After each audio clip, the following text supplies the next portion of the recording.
I'm the project manager for the Tyfu Cymru project. We've been given the opportunity today at the Smallholding and Countryside Festival to take over the members building, which was a really exciting opportunity for us.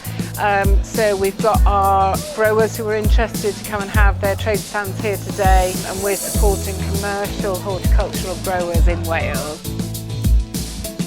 So, Sarah from Tyfu Cymru has been absolutely brilliant. The help that she's given us has been outstanding. We started in '84 on a paste table in Carmarthen Market, still in Carmarthen Market, but we now employ 12 people.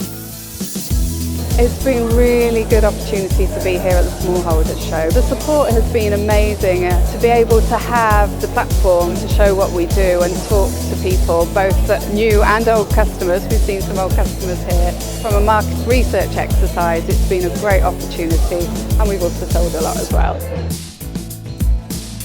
We've had a really positive experience with Tyfu Cymru. We've had some wonderful training, and we've also been supported here this weekend and also last year at the Royal Welsh Show, which was again a brilliant opportunity for us.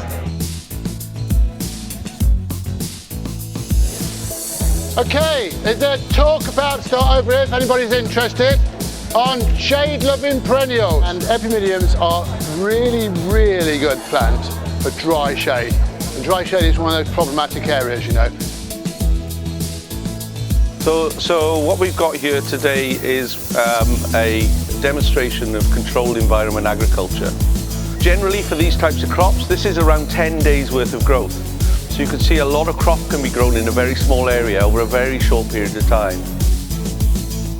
On our smallholding in West Wales, we grow about 250 varieties of willow. There's about 450 in total, so we're only just over halfway. This is a natural coloured willow. It's a bright yellow with orange tips when it's fresh, but it dries this beautiful mellow orange called Britzensis. That's a really nice one to grow. So that's a bit of a potted history, really, of willows and what it could do for you, but I'm more than happy to chat and talk about anything else if you want to.